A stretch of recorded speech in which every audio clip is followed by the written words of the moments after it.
अस्सलाम वालेकुम स्टूडेंट्स, आप देख रहे हैं स्टडी स्मार्ट एकेडमी चैनल, जिसके अंदर मैं चैप्टर नंबर 17 समझाऊंगी, सेट्स एंड फंक्शंस। पिछली वीडियो में मैंने इसके बेसिक टूल सिखा दिए थे, जिसमें आज एक्सरसाइज करेंगे 17.2। बुक एक्सरसाइज है 17.2। उसका इम्पोर्टेंट क्वेश्चन है क्वेश्चन नंबर 2।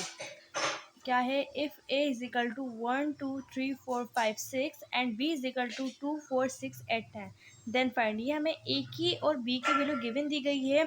हमें क्या करना है? इसमें पार्ट्स दिए गए हैं a union b, a intersection a minus b minus a theta b।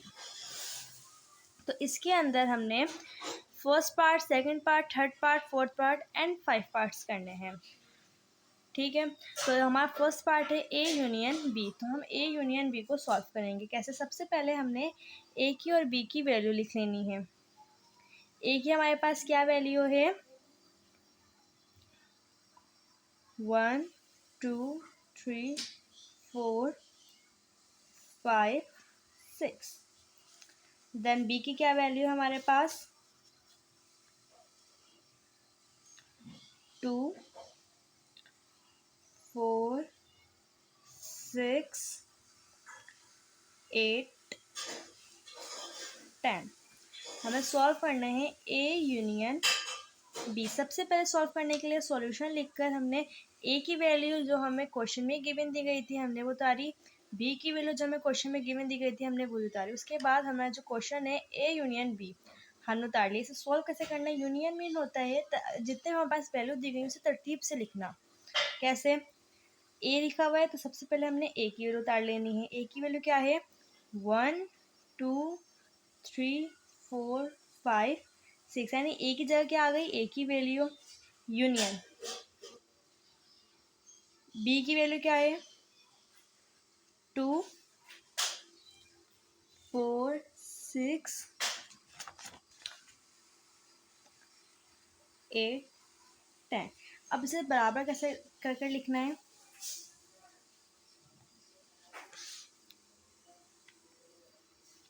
सबसे पहले हमारे पास फर्स्ट नंबर पे क्या आता है? 1।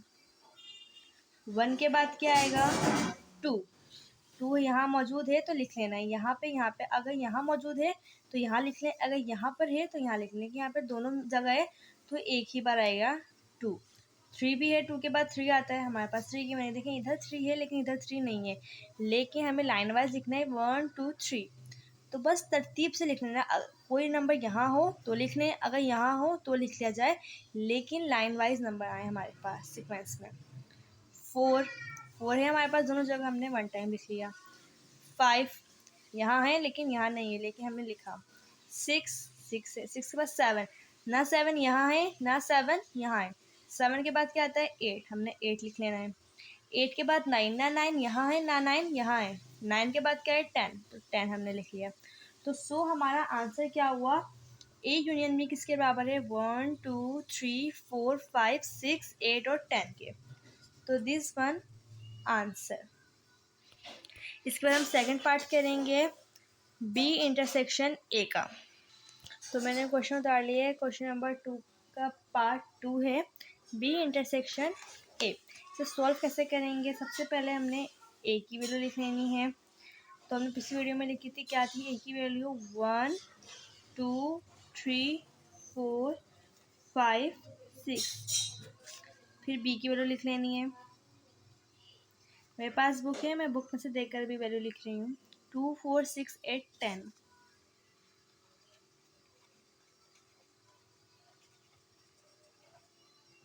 अगर अभी तक आपने मेरे चैनल को फॉलो नहीं किया है तो जल्दी से कर दीजिए, ताकि नई से नई आने वाली वीडियो सबसे पहले आप तक पहुंच जाए। ठीक है, इसके बाद लिखना है बी इंटरसेक्शन है। जैसे हमने पिछले क्वेश्चन में ए और बी के लिए लिखी थी, इसी तरीके से हमने इस क्वेश्चन में भी ए और बी के लिए लिख ली। इसके बाद क्वेश्चन को कॉपी कर लेना है। क्या फाइंड आउट कर रहे हैं हम? B intersection A. बी की वैल्यू क्या है? 2। अब देखो उसमें पहले ए लिखा हुआ था तो हमने पहले ए की वैल्यू लिखी थी, लेकिन सबसे पहले बी लिखा हुआ है तो हम बी की वैल्यू ही लिखेंगे। 2 4 6 8 एंड 10। बी के बाद इंटरसेक्शन। इसकी मीनिंग क्या होती है कि हमारे पास इस ब्रैकेट वाले नंबर और इस ब्रैकेट वाले नंबर जो सेम हो हम वो लिखेंगे। अभी आप देखिएगा, ए की वैल्यू लिखी है हमने, क्या है 1 2 3 4 5 6, ठीक है। इंटरसेक्शन हमारे पास इसमें क्या सेम है, 2 अगर यहाँ भी हो 2 यहाँ पर भी है, 4 अगर यहाँ है 4 भी है, 6 भी है, 8 और 10 इसमें है, इस वाले ब्रैकेट में नहीं है, 1 3 और 5 इसमें है लेकिन इस वाले बॉक्स में। लेकिन इंटरसेक्शन में होता है कि सेम वैल्यूज, 2 इधर भी होना चाहिए, जो वैल्यू इधर है वो इधर होनी चाहिए, तो वो हमने लिख लेनी है। 2 यहाँ है, 4 भी था, 6 भी थी। क्या है हमारे पास, बी इंटरसेक्शन ए। ऐसा इंटरसेक्शन मीन्स कि सेम वैल्यू लिखनी है हमें, जो इस बॉक्स इस ब्रैकेट में भी होनी चाहिए और इस ब्रैकेट में भी होनी चाहिए। जो अलग वैल्यू है जैसे 8 और 10 ये अलग वैल्यू थे, तो हमने इसे ऐसे रखे रहने दिए, इससे हमने नहीं करा सॉल्व, क्योंकि हमारे पास इंटरसेक्शन में वो वैल्यू चाहिए होती है जो इस ब्रैकेट में भी हो इस ब्रैकेट में भी हो, सेम वैल्यू 2 4 6 8। ये वाला क्वेश्चन उम्मीद करती हूँ आपको फर्स्ट पार्ट और सेकंड पार्ट का समझ में आ गया होगा। अब हम करेंगे थर्ड पार्ट। तो मैंने थर्ड पार्ट इसको उतार लिया है, मैंने ए और बी की वैल्यू भी लिख ली है। ये हमारा आंसर था, बी इंटरसेक्शन ए का सेकंड पार्ट था। लेकिन ये थर्ड पार्ट है, इसकी मैंने वैल्यू लिखी है ए माइनस बी। क्वेश्चन है हमारे पास थर्ड पार्ट का, ये देख लीजिए। थर्ड पार्ट है हमारे पास ए माइनस बी, हमने ये दो कर लिए हैं, ए माइनस बी करेंगे अब हम, ठीक है। वही क्वेश्चन को कॉपी कर लिया हमने। ए की जो हमारे पास यहाँ लिखा जाएगा वही वैल्यू लिखेंगे यहाँ पर। अगर यहाँ पर ए है तो ए की वैल्यू लिखेंगे, अगर यहाँ पर बी होता तो हम बी की वैल्यू लिखते। 1 2 3 4 5 6, बीच में किसका साइन है, माइनस का। बी 2 4 6 8 और 10।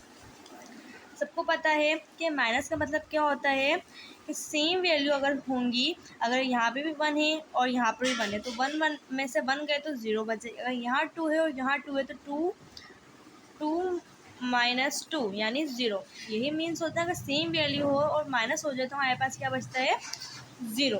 तो इसमें भी हम वही करेंगे। यहाँ 1 यहाँ नहीं है कोई बात नहीं, 2 में से 2 गए 0 बचे, 3 नहीं है, 4 में से 4 गए 0 बचे, ये भी कट गया। 5 नहीं था इस ब्रैकेट में, 6 में से 6 गए 0 बचे, यानी सेम वैल्यू उसको हमने काट दिया। जो अलग वैल्यूज में हमने वो लिखी, इंटरसेक्शन में ऐसे किया जो सेम वैल्यू थी हमने वो लिखी थी। लेकिन माइनस वाले में ये होता है कि जो सेम वैल्यू होती है उसे हम निकाल देते हैं, क्योंकि सेम वैल्यू में से अगर 6 में 6 जाएगा तो हमारे पास 0 बचेगा। हम 0 थोड़ी ना लिखेंगे यहाँ पर, हमें क्या लिखना है, 1 3 5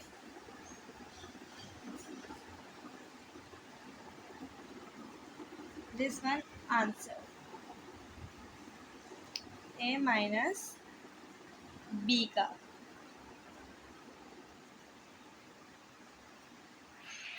अब नेक्स्ट पार्ट उतार के सॉल्व करते हैं। तो यहाँ मैंने पार्ट 4 भी उतार लिया है। इसमें तो इसमें मिस्टेक हो गई थी, मैंने दोनों जगह बी लिख दिया था। ऊपर वाली वैल्यू बी है, नीचे वाली ए है। बी की वैल्यू 2 4 6 8 10, ए की वैल्यू 1 2 3 4 5 6। ये क्वेश्चन कोई मुश्किल नहीं है, ये भी उसी की तरह है, लेकिन इसमें हमने क्या करा, पहले हमने ए को लिखा था लेकिन हमने पहले किस पे लिखा है, बी को। तो बी में से हम ए को माइनस करेंगे। अभी हमने ए में से बी को माइनस किया था लास्ट क्वेश्चन में, इसके अंदर हम बी में से ए को माइनस करेंगे। तो सबसे पहले बी की वैल्यू लिखनी है जो हमें फर्स्ट दी गई है। बी की वैल्यू क्या है, 2 4 6 8 और 10 माइनस, इसका भी वही मेथड है। ए की वैल्यू 1 2 3 4 5 6,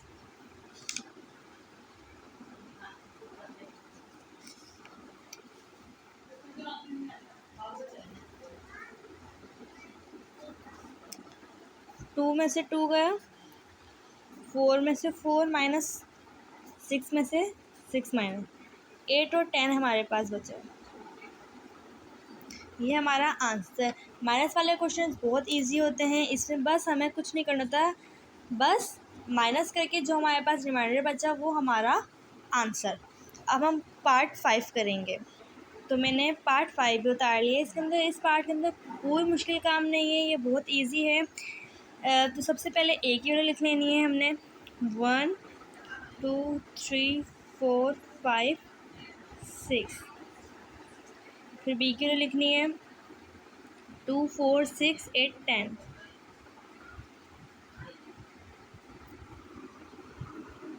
इसके अंदर हमने क्या नाम है, डिफरेंट लिखने, ऐसे नंबर जो इसके अंदर हो लेकिन इसमें नहीं हो, तो वो डिफरेंस लिखने। कैसे? 1 इसमें है, इसमें नहीं है, तो हमने 1 लिख लेना है। 2 तो दोनों में सेम है, तो हमने नहीं लिखना। 3 इसके अंदर है, इसमें नहीं है, 3 आ गया। 4 इसके अंदर है, इसमें भी है, तो हमने 4 नहीं लिखा। 5 इसमें है, इसमें नहीं है, 5। 6 इसके अंदर है, इसमें है, तो हमने 6 भी नहीं लिखना। 8 इसके अंदर है, इसमें नहीं है, तो हम 8 लिख लेंगे। 10, यानी ऐसे नंबर्स लिखने हैं जो नंबर्स एक ब्रैकेट में हो, दूसरे ब्रैकेट में नहीं, यानी डिफरेंस लिखने। सेम नंबर्स को हम नहीं लिखेंगे। इंटरसेक्शंस वाले के हमने क्या लिखा था, सेम वैल्यू को लिखा था। जैसे 2 सेम था, 4 सेम थे, 6 सेम थे, लेकिन इसके अंदर हम डिफरेंस नंबर लिखेंगे। ऐसे नंबर जो एक ब्रैकेट में हो, दूसरे ब्रैकेट में ना हो, डिफरेंट नंबर्स लिखेंगे। ये हमारा आंसर हो गया। इसमें हमने क्या सीखा, इसके अंदर हमने यूनियन निकालना सीखा कि तमाम वैल्यूज़ को तरतीब से लिखना है, लाइन वाइज लिखना है, सीक्वेंस में लिखना है। 1 2 3 4 5 6 7 नहीं था, 8 और 10, तमाम वैल्यूज़ को सीक्वेंस में लिखा। सेकंड पार्ट में इंटरसेक्शन वाले में हमें सारे सेम वैल्यूज़ लिखी थी, 2 4 6। ऐसे नंबर जो इस ब्रैकेट में भी हो, इस ब्रैकेट में भी, यानी सेम वैल्यूज़ को हमने इंटरसेक्शन वाले पार्ट में लिखी है। इसके अंदर हमने वही माइनस किए थे कि सेम वैल्यूज़ में से माइनस हो जाएंगे। जैसे 2 4 6 इसमें भी थे, तो 2 में से 2 गए, 0 बचे। 4 में से 4 गए, 0 गए। 6 में से 6 गए, 0 बचे। बस इसके अंदर हमने माइनस ही करा था। 2 में से 2 गए तो कुछ भी नहीं बचा, हमने 1 लिख दिया। 2 में से 2 गए, 0। 3 यहाँ नहीं था, 3। 4 में से 4 गए, 0 तो लिखा नहीं। 5 इधर लिखा, बस। 6 में से 6 गया तो 0 बचे, यानी 1 3 5 इसके अंदर हमारा आंसर हो गया। हमने फोर्थ पार्ट में क्या किया है, हमने फोर्थ पार्ट में माइनस किया है और इसके अंदर हमने डिफरेंट वैल्यूज़ लिखी हैं। तो आज की आपको मेरी वाली वीडियो पसंद आई होगी और बिल्कुल समझ भी आई होगी। ऐसे मज़े डिटेल वीडियो देखने के लिए मेरे चैनल को फॉलो कीजिए, सब्सक्राइब कीजिए, ताकि नई से नई आने वाली वीडियो सबसे पहले आप तक ही पहुँचे। अगली वीडियो में मैं आपको मज़ीद डिटेल में समझाऊंगी। Thanks watching my videos.